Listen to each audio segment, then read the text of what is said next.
I'm on one of the biggest offshore structures ever built, the giant Appomattox oil and gas production platform. It's isolated out in the Gulf of Mexico, 130 kilometers from land, and that leads to some interesting challenges.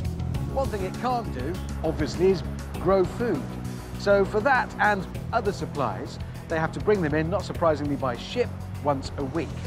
The only thing is, getting those supplies and personnel on and off that ship is kind of a big job.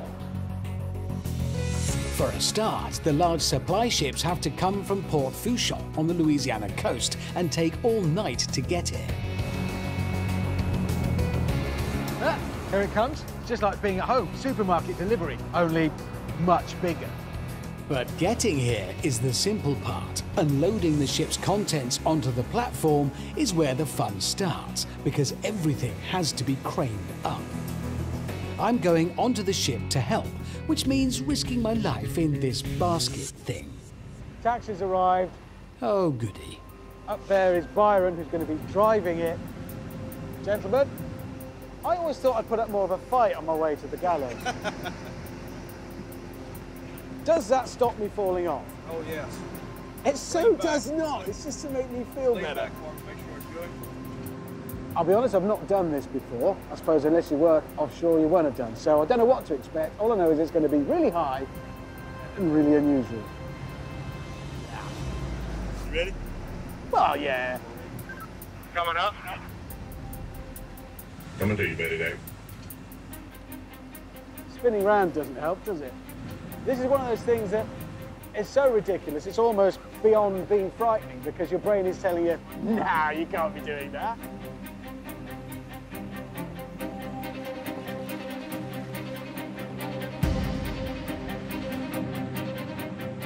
I'm trying to convince myself I'm actually in a very small helicopter being flown by a very competent pilot, rather than dangling off a crane being operated by Byron, who I was rude to yesterday. He said I leave my socks lying around like a teenager, and I got cross, and I said some things, and I'm only hoping he doesn't now take it out on me and turn me into a conker on a string. Still, before my impending death, at least I get a last good look at the platform. It's huge. Look at it. It is monumental.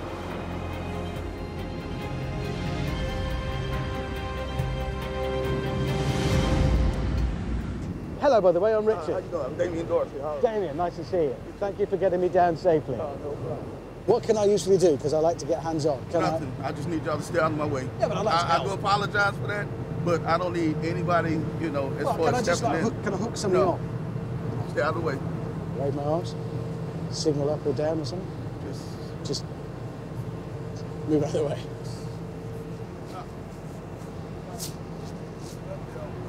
Okay, out of the way down here. Wrong way. This way. Oh, over here. Hey, thank you. He loves having me on board. You can tell that straight away. Joshing, you know, banter at sea, that sort of stuff. I'm going to stand here. All the deliveries, engineering parts, chemicals, and of course the groceries, are packed inside heavy-duty metal containers. All right, y'all. He holding up for y'all.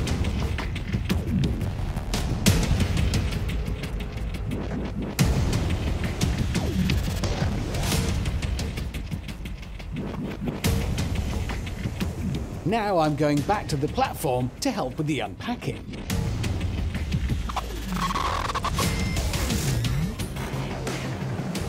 I tell you what, it's a good job I was down there, because I reckon Damien, the flagman, was a bit short-handed, and as it turned out, there was a lot I had to do.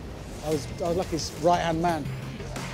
The catering manager is James Province, known as JP, because those are his initials. It's where we receive our product, our groceries. We get it once a week. You know, we go through about 2,500 eggs, 80 gallons of milk, about 1,600 pounds of fresh produce and fruits. I want to open the box. Let's see what we got. Pajamas and lavatory brushes, it's a disaster.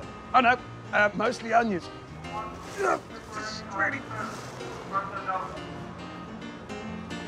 Some sort of liquid, very important. Processing oil and gas is a hungry business, which is why before one meal's over, the next is already being prepared.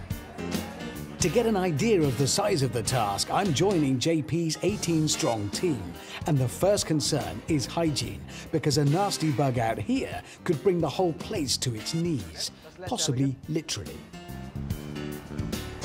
And finally, gloves. I told him not to, and he is. Nurse, the screens. Once we finish breakfast, we go right into lunch. But I mean, breakfast is still there. Okay. And this is because, I suppose, you've got the two shifts working, so one lot of guys are having breakfast and the next lot are ready to have supper and finish their day. Absolutely. Right. Today, we're making the crew's favorite dish, a traditional Louisiana-style seafood stew.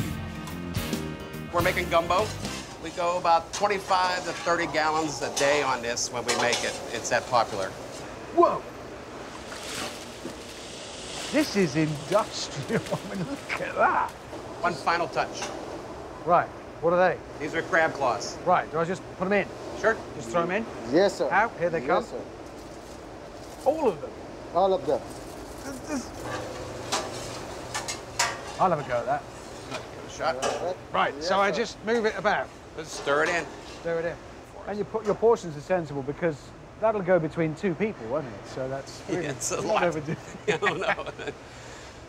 Right. Okay. Well, leave you to get on with that. How? Good luck.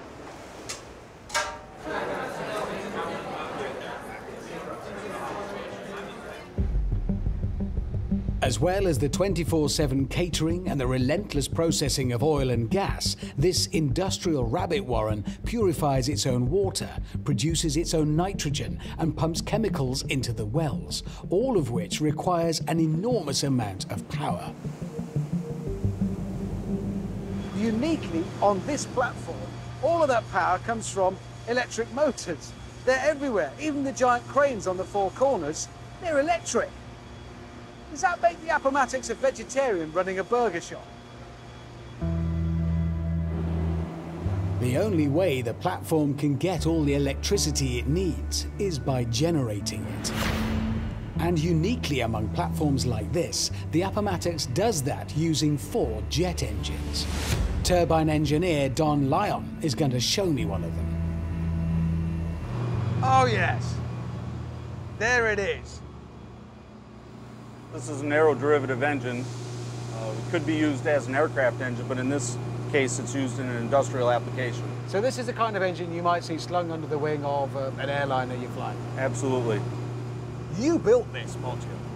For the most part, I built the power module here. Yeah, it's a really big job, and I'm guessing you don't look up, you know, the build instructions on the internet to construct this, do you? It's not... No. Traditional offshore facilities use generators and buy in countless litres of diesel to run them. But these jets are fueled by a more innovative solution. This comes from our process gas. We clean it and compress it, send it up here. So that's done here. That's done here. So this is for free. It's free power. Yes, the Appomattox is fueled by natural gas from its own wells.